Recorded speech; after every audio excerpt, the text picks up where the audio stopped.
que é a verdade? O que experimentamos com os sentidos e que outro sentirá de outra forma? A maioria democrática de opiniões? A tese científica hoje tida por certeza e que amanhã será derrubada por outra qualquer? O mundo persegue a verdade acima de tudo, mas nunca a alcançou. Então, por que diaboliza a mentira? Por que razão achamos a história mais merecedora de respeito do que as histórias? No século XVI, um homem percorreu o Oriente que nenhum ocidental vira até então e viveu para contá-lo. Mas poucos acreditaram no relato. 400 anos depois, já estaremos livres para acreditar em Fernão Mendes Pinto?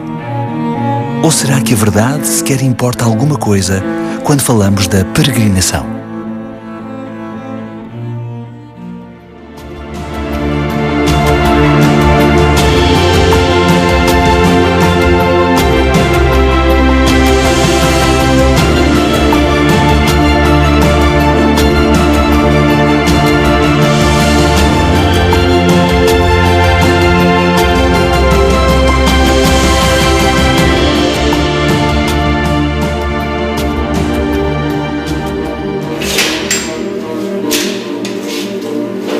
Quando às vezes ponho diante dos olhos os muitos e grandes trabalhos e infortúnios que por mim passaram, acho que com muita razão me posso queixar da aventura, que parece que tomou por particular tentação e empresa sua perseguir-me e maltratar-me. As primeiras palavras da peregrinação não serão tão célebres como as dos Lusíadas, da Divina Comédia ou de Dom Quixote, mas não lhes ficam atrás quanto à grandeza a que se propõem. Mas, por outro lado, quando vejo que do meio de todos estes perigos e trabalhos me quis Deus tirar sempre em salvo e pôr-me em segurança, acho que não tenho tanta razão de me queixar, pois me quis conservar a vida para que eu pudesse fazer esta rude e tosca escritura que por herança deixo a meus filhos. Para que eles vejam nela estes meus trabalhos e perigos da vida que passei no decurso de 21 anos, em que fui 13 vezes cativo e 17 vendido, nas partes da Índia, Etiópia, Arábia Feliz, China, Tartária, Macassar, Samatra e outras muitas províncias daquele oriental arquipélago dos confins da Ásia. Poucas obras terão abertura mais clara. A primeira página da peregrinação é ao mesmo tempo a sua melhor síntese. Trata-se do extraordinário relato do muito que passou o aventureiro Fernão Mendes Pinto, de 11 de março de 1537, data da sua partida para a Índia, ao regresso a Lisboa, miraculosamente são e salvo, a 22 de setembro de 1558. Ao longo de centenas de páginas, desfila um mundo até então desconhecido. Pelos mares da Índia, Birmânia, Tartária, China, Japão, Fernão Mendes Pinto narra ao pormenor e na primeira pessoa a aventura portuguesa no Oriente. Em busca de fortuna, embarca ao lado de comerciantes, militares e missionários e sobrevive a tempestades, naufrágios, combates, vitórias e perdições, corsários e piratas. Preso, vendido, ferido e abandonado, assiste a mortes incontáveis, mesmo ao seu lado. Negócios entre portugueses e locais, alianças e traições de príncipes e reis das mais exóticas partes do globo. No original papel de espectador protagonista, relata o que os seus olhos viam antes de qualquer outro europeu. Os povos, os costumes, as línguas, as cidades, as paisagens e animais fantásticos. Mas que mundo era este que só agora começava a conhecer uma parte tão extraordinária de si? –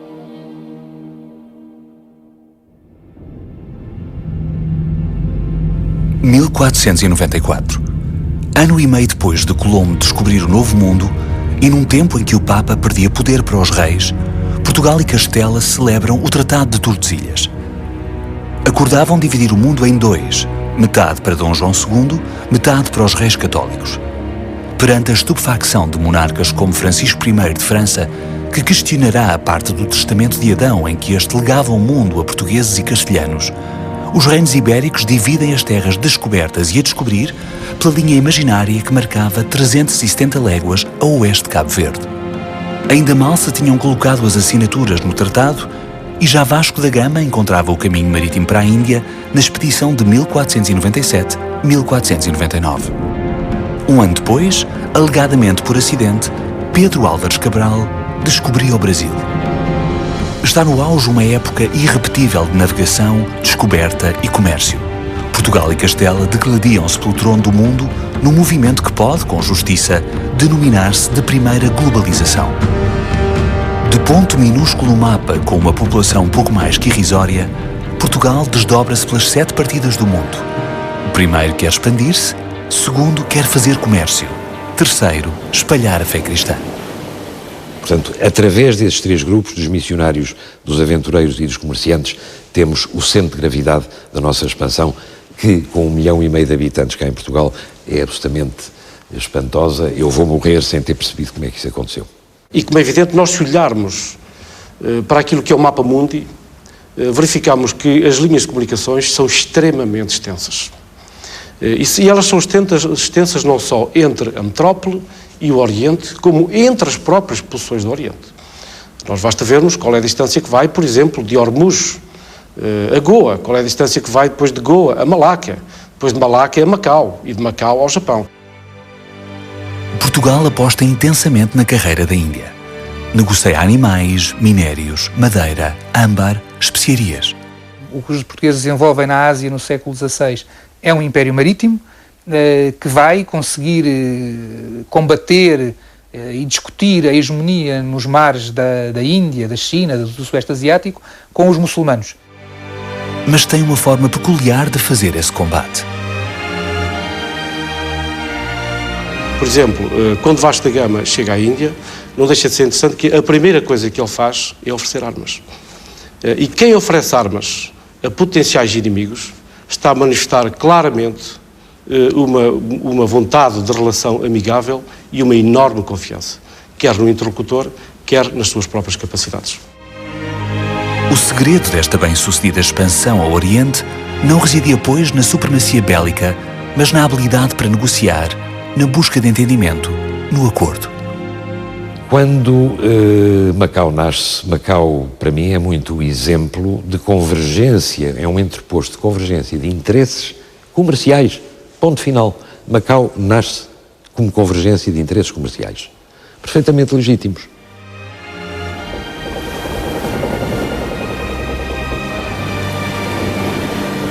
Mas em que parte deste extraordinário mundo andava o aventureiro Fernão Mendes Pinto?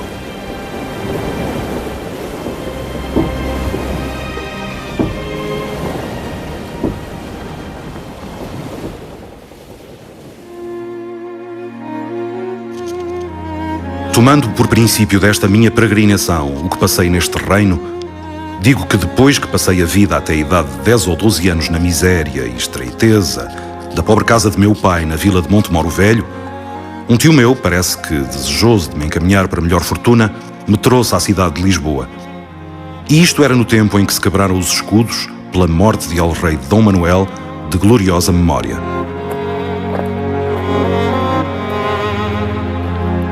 A peregrinação terá dados questionáveis, mas não mais que a história do seu autor. Supõe-se que tenha nascido em 1509, mas pode ter sido em 1511. Supõe-se que em Montemor, mas pode ter sido noutro lugar. Chega a Lisboa em 1521 e foge 6 anos e meio depois por razões desconhecidas da casa da dama nobre onde trabalhava. Embarca para Setúbal, mas nunca chega ao destino. A nau é assaltada por corsários que abandonam a tripulação em Melides. Só em março de 1537 volta a haver notícia de Fernão Mendes Pinto. Tinha agora 28 ou 30 anos e era um desses muitos portugueses que, não conseguindo fazer riqueza na pátria, estavam decididos a procurá-la mais longe. E porque a moradia que então era costume dar-se nas casas dos príncipes me não bastava para a minha sustentação, determinei embarcar-me para a Índia, ainda que com um pouco remédio, já oferecido a toda a aventura, ou má ou boa, que me sucedesse. Era a utopia do Oriente, a promessa de glória e fortuna. Um paraíso prometido para lá do rebentamento das ondas.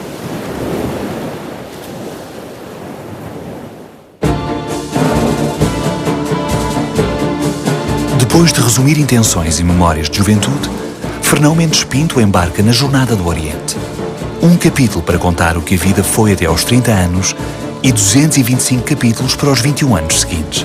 Conscientemente ou não, Mendes Pinto estava a criar a literatura de viagens portuguesa. A Peregrinação é uma obra-prima do século XVI, é uma obra-prima da nossa literatura, é uma das poucas joias da coroa que nós ainda guardamos e é, junto com os Lusíadas, o emblema final, o remate final nos nossos descobrimentos, no nosso renascimento. Enquanto o Renascimento se ocupava da imitação dos clássicos, Mendes Pinto representava outro género de literatura. Se porventura era menos dotado tecnicamente, ocupava-se em escrever a sua história, o que sentira na pele e vira com os próprios olhos. A verdade é que ele se serviu de outros textos. Serviu-se do João de Barros, de Fernão Lopes de Castanheda, de Gaspar da Cruz, enfim, estão ali presentes nas suas descrições e, em particular, toda a parte da China, outros autores. Há uma diferença. E essa diferença é que faz com que este texto possa ser incluído na literatura de viagens, mas o exceda muitíssimo como obra. Enquanto outros escreviam há isto, há aquilo, a Peregrinação exibia a primeira pessoa. Vi, vimos, entrei, entramos. Esse é um aspecto. Depois, como digo, todas as descrições daqueles animais fantásticos, daquelas paisagens, tudo isso eu penso que são são um desafio até para nós percebermos como é que tudo aquilo devia parecer, como hoje nos parecem as descrições dos extraterrestres. Para o leitor da época, tudo aquilo era fantástico. Está contada a história da Peregrinação, um romance de viagens e aventuras por terras exóticas, com salteadores, temporais e a conquista portuguesa do Oriente em fundo. Mas seria só isto? Ultimamente o mundo andava habitado de revoluções. Estaria Fernão Mendes Pinto indiferente a elas?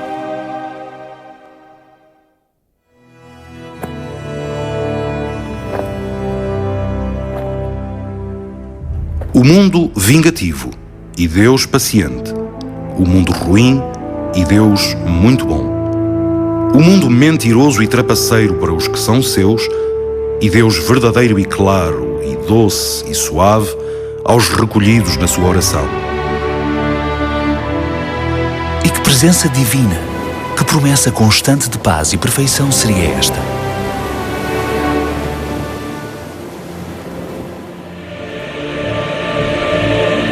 Século XVI. O Ocidente libertou-se de 900 anos de domínio católico. O centro nervoso do universo não tem de ser a Praça São Pedro. O Vaticano estremece. 1509. Nasce Calvino. 1517. Lutero afixa à porta das igrejas 85 teses contra a venda de indulgências. 1531. Henrique VIII obriga o clero a reconhecê-lo chefe da Igreja Inglesa. 1543. Morre Copérnico, depois de concluir que a Terra gira em torno do Sol e não o contrário. 1564. Nasce Galileu, que há de fundar a ciência experimental em Itália. A Europa correspondia, ainda a Europa Ocidental correspondia a uma entidade relativamente coesa, ligada à Igreja Romana, ficando de parte apenas o mundo ortodoxo, e agora, desde o princípio do século XVI, depois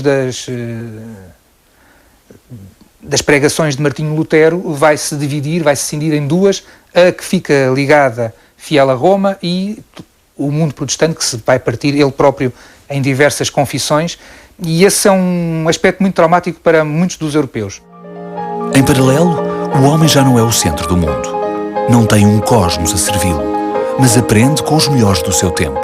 Erasmo, Cervantes, Miguel Ângelo, Shakespeare, Velázquez, Rembrandt, que pode superar-se através da ciência e da arte.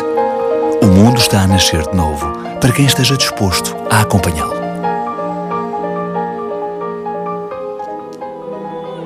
Desta maneira, chegámos a uma cidade que se chamava Sampitai. Uma mulher que estava ali presente desabotoou a manga de um gibão de cetim e, arregaçando o braço, nos mostrou uma cruz que nele tinha esculpida como ferrete de Mouro e nos disse: conhece porventura algum de vós outros este sinal que a gente da verdade chama cruz? A que todos nós, em o vendo, pondo os joelhos em terra com o devido acatamento e alguns com as lágrimas nos olhos, respondemos que sim. A epifania de uma cruz nos confins da China tinha um significado incomensurável. A peregrinação não podia ser lida no sentido estrito da viagem. Havia outra leitura, povoada de símbolos e acontecimentos de fé. Ela era também uma jornada missionária. Há a expansão oficial, que são as conquistas, aquilo que vem nas crónicas, no João de Barros, no Fernão Lopes de Castanheda, que é o que toda a gente conhece relativamente bem, porque vem nas crónicas. A expansão do Estado, com conquista de algumas praças, como Goa, Hormuz e Malaca, obtenção de outras por negociação diplomática, como foi o caso de Chaúd ou de Dio, que foram obtidas, mas de qualquer modo é o Estado que intervém, isso é um aspecto. Depois há outra expansão, que é a expansão missionária, que é mais tardia. Envolvido nas 13 expansões, Mendes Pinto ia comprometer-se, sobretudo, com a última. Ele próprio diz que era comerciante. O seu grande objetivo de início era o negócio, mas a pouco e pouco, pelo muito percorrer o Oriente e a sua cultura, acabou por se converter a uma companhia nova, a Companhia de Jesus, portanto a uma ordem religiosa, e a faceta de missionário também acaba por vir muito referida na sua peregrinação. Como nesse tempo não levávamos piloto, por nos ser morto na briga passada, e as águas corriam muito contra nós, bordejámos às voltas, 23 dias com assaz trabalho, no fim dos quais prova Nosso Senhor que vimos terra. Depois de se maravilhar com os confins da China, a embarcação de Fernão Mendes Pinto, fustigada por ataques e tempestades, perde-se no mar durante semanas, até que a fortuna a arrasta para uma nova terra. O episódio que Fernão Mendes Pinto nos narra acerca da descoberta do Japão também é fiável. A única dúvida que nós teremos hoje é se foi ele de facto quem o protagonizou. Ou seja, sobretudo no sentido de dizer que foi ele o primeiro a chegar, porque ele diz no seu texto que foi o primeiro a chegar com mais dois colegas, mais dois amigos. E diz que chegou por acaso, ou seja, que embarcou num navio asiático com um pirata chinês e que foram lá parar por acaso à ilha Tanegashima. Mas uma coisa é certa, em 1543, Fernão Mendes Pinto estava efetivamente no Japão, tivesse sido ou não o primeiro a lá chegar. Há um nome no meio desta história que surge consensual, e esse nome é Zeimoto. Um dos três que éramos, por nome Diogo Zeimoto, tomava algumas vezes por passatempo tirar com uma espingarda, na qual era assaz destro. Os Japões deram rebate disso ao Nautoquim, o qual, espantado desta novidade, mandou logo chamar o Zeimoto. Naquela terra nunca se tinha visto tiro de fogo, nem entendiam o segredo da pólvora, e assentaram todos que era feitiçaria. Os portugueses não eram apenas os primeiros a chegar ao Japão. Chegavam com algo que ia mudar a história do país. A introdução da espingarda no Japão pelos portugueses foi um fator decisivo na história do Japão. Quando os portugueses chegaram ao Japão, o país estava mergulhado numa profunda guerra civil, havia mais de 260 chefes independentes, havia um imperador em título, havia um shogun em título, mas ambos tinham um poder meramente simbólico, e o poder de facto estava nas mãos de 260 homens diferentes. E logo ao outro dia seguinte, vendo estar a espingarda pendurada, não me quis acordar. Como não sabia a quantidade de pólvora que lhe havia de lançar, encheu o cano em comprimento de mais de 2 palmos e, pondo-lhe fogo, logo caiu no chão como morto.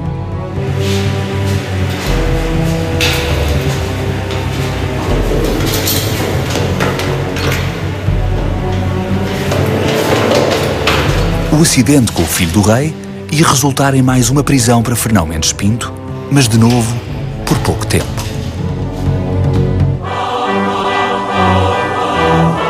Desfeito o equívoco, o poder ambíguo da espingarda volta-se a favor do aventureiro e do Japão. Até ali, o território era um conjunto de ilhas desgovernado por famílias que há séculos guerreavam entre si.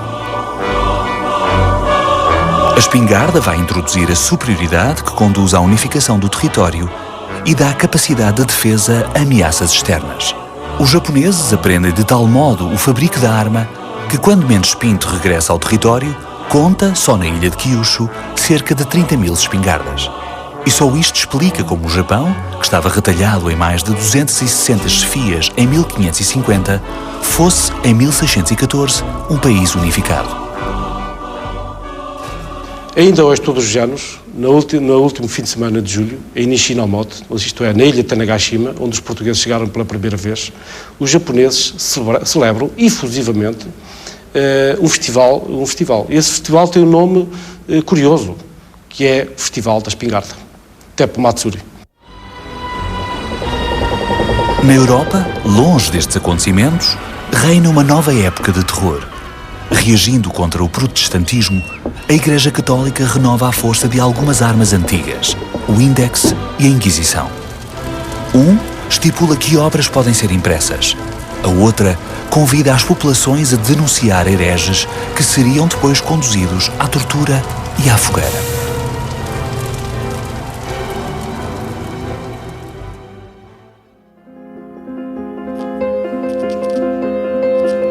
No extremo oposto da tolerância, Fernão Mendes Pinto continuava a sua odisseia.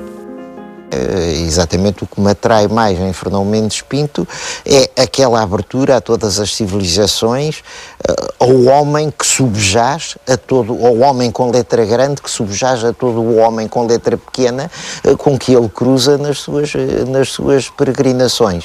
Podemos dizer que a peregrinação é uma obra extraordinária porque ela acaba por apresentar e descrever não só os estados de espírito perante o contacto com novos cenários até então desconhecidos, mas revelar aquilo que foi o progresso de um europeu vindo de uma matriz de uma cultura eurocêntrica que considerava a sua cultura mais importante, superior e a sua religião superior, e que no contacto com o outro vai transformando esse olhar e vai se transformando. Esta era outra das grandes novidades que a peregrinação trazia à literatura. O outro, o estranho, é reconhecido como igual. O seu discurso é direto, em igualdade com o do sujeito europeu. Há diálogo. E, portanto, podemos dizer neste sentido que é uma obra que, em grande medida, engrandece a nossa cultura, abrindo para uma certa tolerância, se quisermos. Dado que a nossa cultura, a nossa literatura, mesmo os Lusíadas, são muito marcados por uma visão que era própria da época, mas marcada pelo nós, e uma certa intolerância em relação ao outro, no sentido de transformar o outro e assimilar-nos mais possível a nós. Mas o futuro não teria em conta esta diferença na hora de determinar que obra seria o cânon do Portugal expansionista.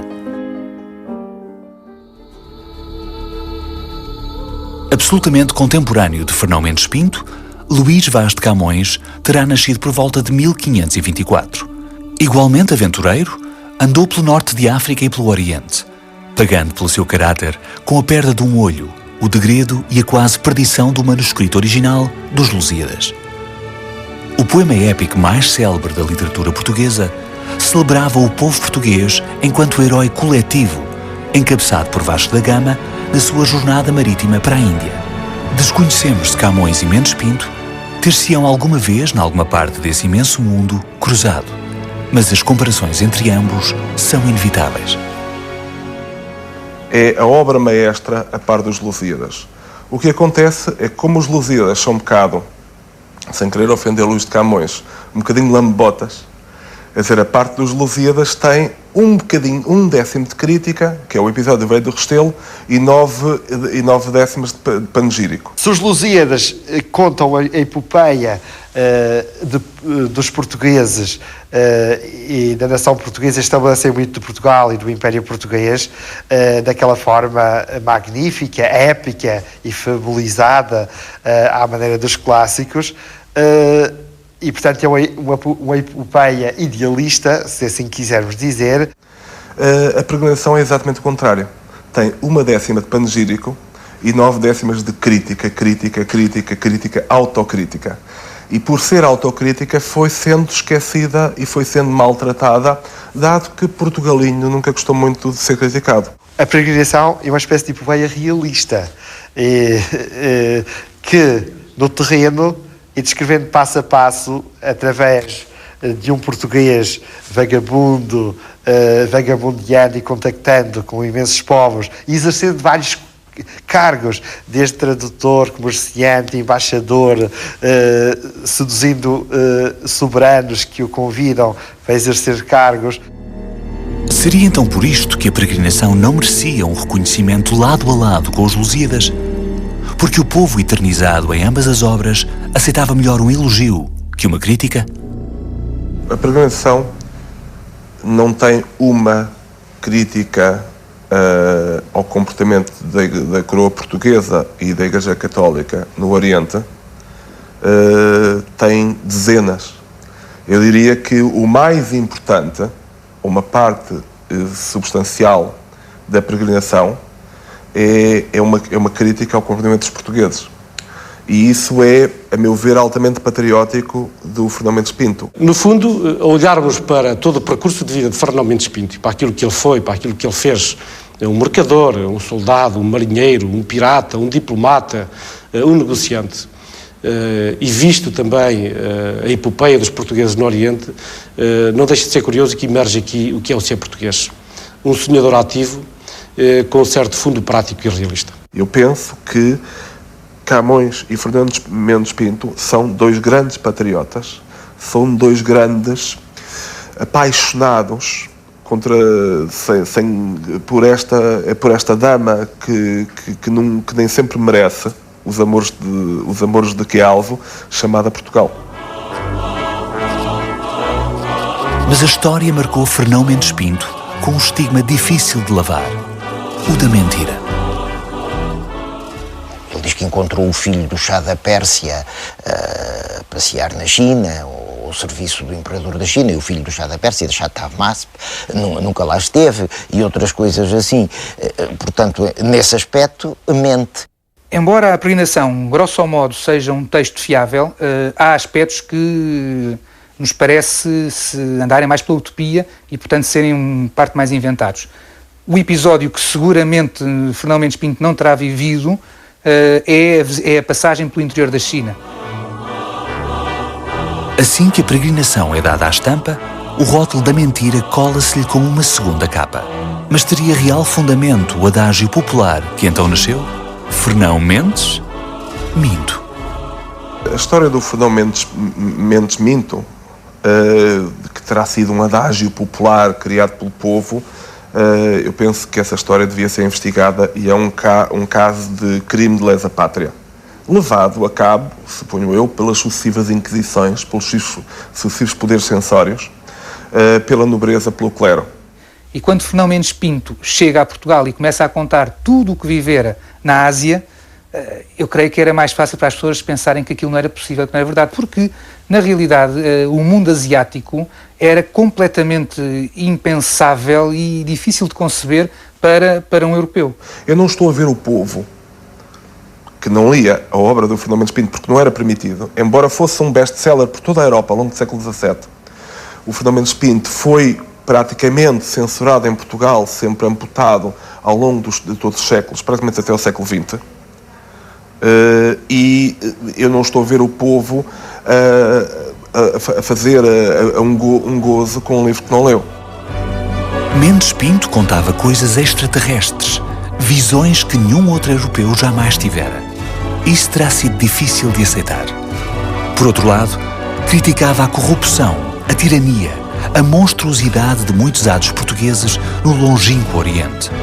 E o trilho sangrento desta hipotética verdade jamais poderia ser abraçado com o mesmo amor que o poema de Camões deixara à pátria. Mas o futuro faria alguma justiça à peregrinação. tem-se vindo a mostrar que muitas dessas informações têm, afinal, até uma base histórica e uma história comparada, feita a partir também de documentos asiáticos, vem provar que algumas das informações, afinal, estavam certas. Mas se compararmos com o Diogo do Couto, ou com o Fernão Lopes de Castanheda, ou com muitos outros relatos, quer espanhóis, quer italianos, quer franceses, quer, enfim, de outros escritores que por lá passaram, o nosso Fernão Mendes Pinto é extraordinariamente audaz no que diz, e que a pouco se confirma que o que relata é a realidade. Mas façamos uma pausa. Quanta verdade havia nos Lusíadas? Existiu alguma vez uma Ilha dos Amores? Um monstrengo a rodar no final do Cabo da Esperança? Registros magnéticos dos diálogos entre Marte, Vênus e os marinheiros portugueses? E a propósito, que importa exatamente à literatura a pertença à verdade?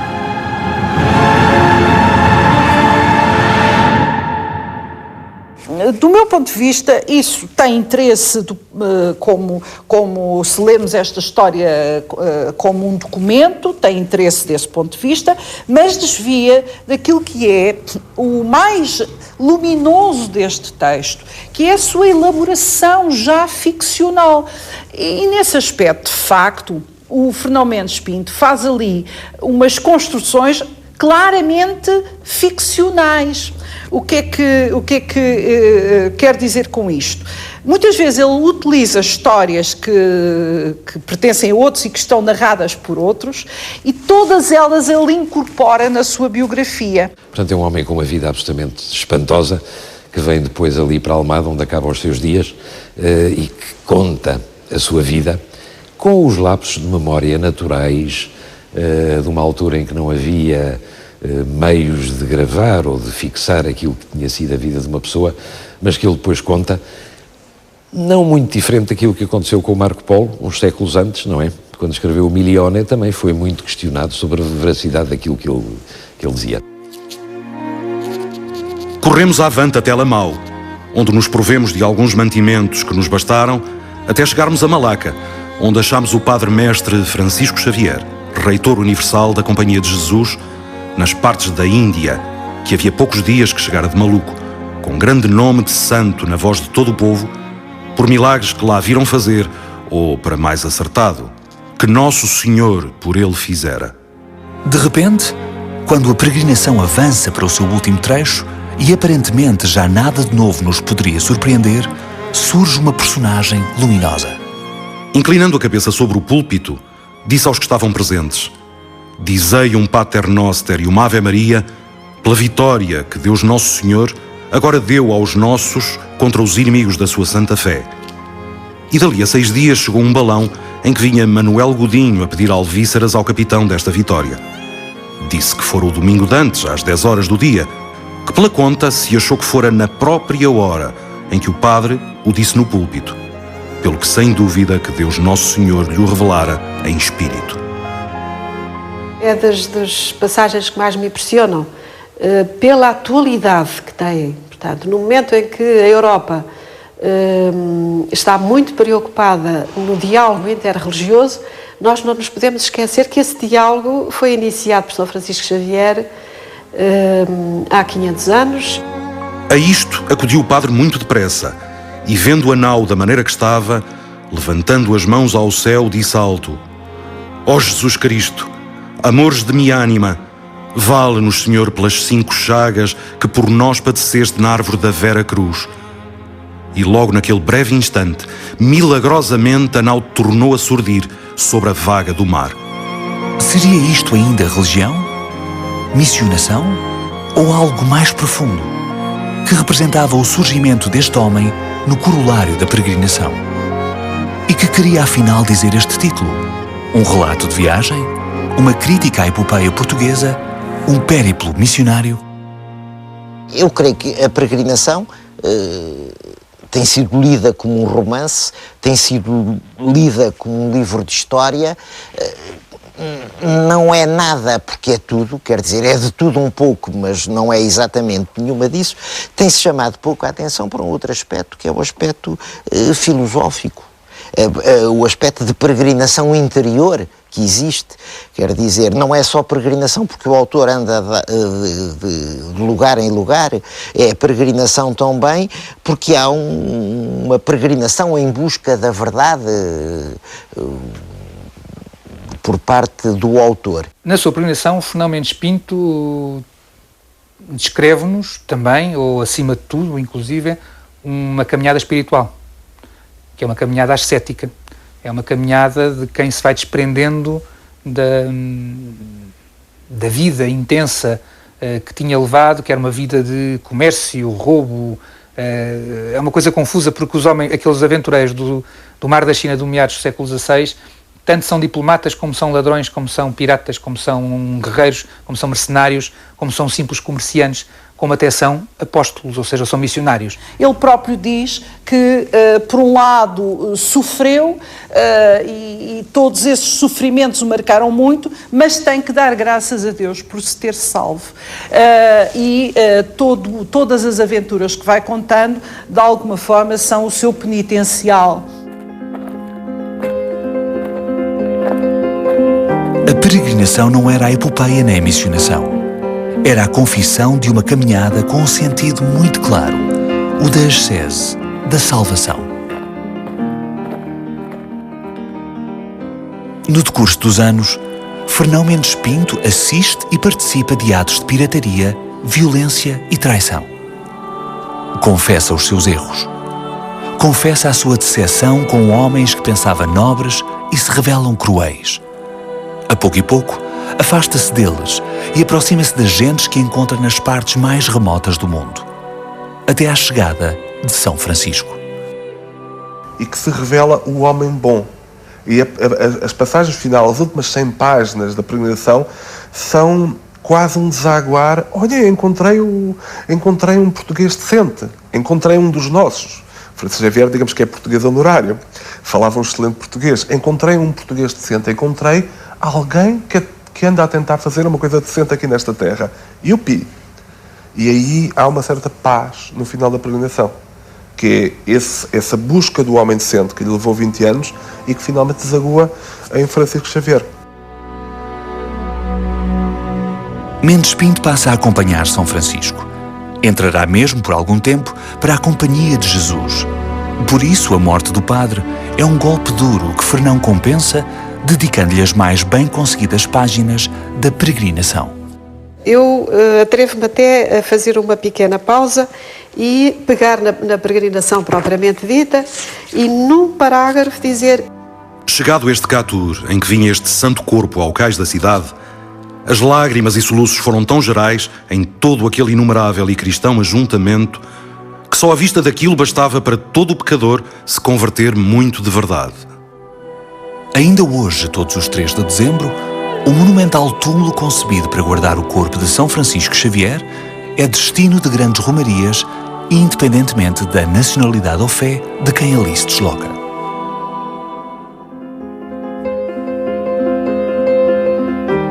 Prova Nosso Senhor que cheguei a salvamento à cidade de Lisboa aos 22 de setembro do ano de 1558, governando então este reino a rainha Dona Catarina, a quem dei a carta que lhe trazia do governador da Índia.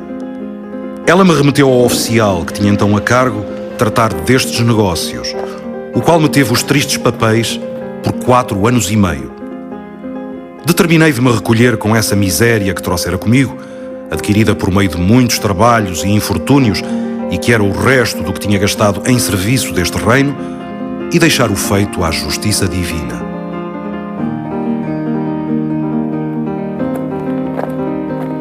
Depois de 21 anos de serviços, a pátria recebeu Fernão Mendes Pinto com a promessa jamais cumprida de uns dinheiros para a velhice. Suficientemente habituado a gente de fraca palavra, o aventureiro decidia mudar de vida. Refugiou-se no Pregal, em Almada, com muito pouco de seu. Casou com Dona Maria Correia Brito e teve 2 filhas, a quem dedicou a obra a cuja feitura se entregaria então de 1569 a 1578. Já não viveria para a ver publicada. Mas o mundo mudava muito depressa e o reino, esse, estava a desmoronar-se. Enquanto Fernão Mendes Pinto acaba o seu manuscrito, o jovem rei, Dom Sebastião, de apenas 24 anos, saúde débil e delírios de grandeza, ignora os seus generais.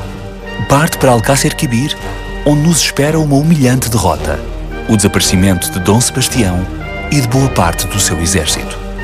Sem rei, Portugal está à mercê de Castela. O cardeal Dom Henrique, tio-avô de Dom Sebastião, assume o trono, mas tem já 66 anos, está doente e não tem descendência. É o homem mais poderoso da Igreja Portuguesa, antigo inquisidor-mor e candidato a Papa. Começam então 2 anos insanos de luta contra Deus e a morte. Dom Henrique escreve ao Papa para que lhe conceda casar. Escreve para Castela para que Filipe o deixe unir a uma das filhas, ignorando que Castela e Roma estão unidas para ver Portugal cair nas suas mãos. Isto enquanto definha numa cama, rodeado de médicos que o tentam segurar à vida, mas não podem garantir que ainda tenha saúde para gerar um filho. A 31 de janeiro de 1580, Dom Henrique morre. A 24 de julho, Dom António, prior do Crato, é aclamado rei, mas em agosto é derrotado pelos castelhanos em Alcântara. Dom António refugia-se em Angra do Heroísmo, cidade que resiste à invasão. É rei por 3 anos, mas Filipe II de Castela e I de Portugal já governa no continente e Madeira e vai acabar por derrubá-lo também nos Açores, enquanto Fernão Mendes Pinto morria no Pragal. Enquanto Camões e Mendes Pinto partiam, o país, que nunca subira tão alto como nas suas obras, colapsava por completo. Passariam 31 anos até que a peregrinação fosse publicada, mas o sucesso é imediato e à escala internacional. Mas por onde andou a obra nos anos que separaram a morte de Fernão Mendes Pinto da sua publicação? Teria a peregrinação sido censurada? Teria o manuscrito passado por mãos que a cortaram e adequaram a seu gosto? São teorias. A história de quem apagou a obra, se foi ele que saiu da Companhia de Jesus, se foi a Companhia de Jesus que o expulsou, se foi a Companhia de Jesus que o censurou, ou isto ou aquilo, são mistérios por desvendar. Porque muitas vezes tende-se a dizer que a obra não foi publicada por razões religiosas. Talvez não tenha sido assim. A verdade é que hoje sabemos que o Tribunal do Santo Ofício, a censura, também interferia no estilo e considerava, e há várias notas sobre isso, que aquela obra precisava de ser polida. Aliás, o primeiro tradutor castelhano, Herrera Maldonado, também refere isso. A censura é um traço que ao longo de 500 anos esteve sempre presente. Quantas marcas da censura tem a peregrinação? Não sei. Obviamente que podemos partir do princípio que o livro foi amputado e que nunca saberemos como é que o livro era tal e qual. Mas, tal qual nos chegou, é uma maravilha. E o interessante é que nós lemos-lo mais ele é mais lido depois do 25 de Abril do que foi ao longo de 400 anos. Aproveitemos a boleia até ao século XX. O que ficou do relato por Mendes Pinto? Que sobrou do Império Comercial do Oriente? 1954. 7 anos depois de a coroa britânica dar independência aos territórios indianos, Portugal abdica de Dadra e Nagar Haveli. À revelia das Nações Unidas, no entanto, recusa entregar Goa da mão e Diu. 18 de dezembro de 1961. A União Indiana invade os territórios resistentes. Com os recursos militares desviados para Angola, Portugal tem um exército insignificante na Índia. Num ato irrealista, Salazar ordena o sacrifício total das tropas. O combate não dura 48 horas. Só por loucura se poderia acreditar que 4.000 soldados mal armados travariam o avanço de 50.000 militares indianos.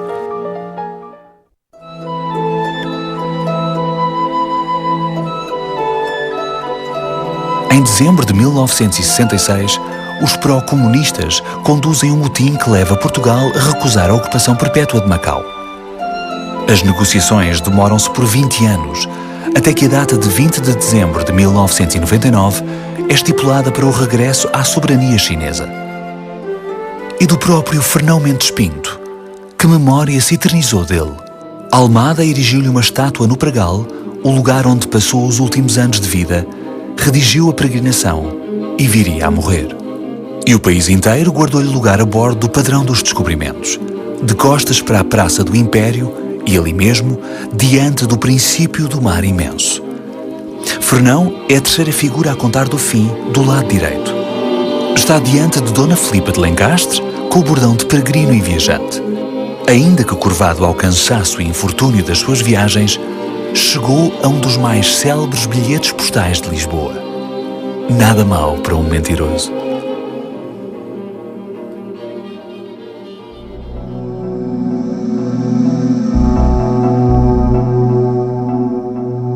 Mas uma memória de Fernão Mendes Pinto importa reter acima de qualquer outra. Hoje, como no século XVI, povos, culturas, religiões tentam impor-se uns aos outros como se a verdade a existir fosse apenas uma, a sua. Mas há muitas verdades espalhadas pelo mundo e a única atitude a ter perante a descoberta de cada uma delas só pode ser aquela que a peregrinação descreve a cada página da sua jornada. O interesse, o fascínio pelo outro.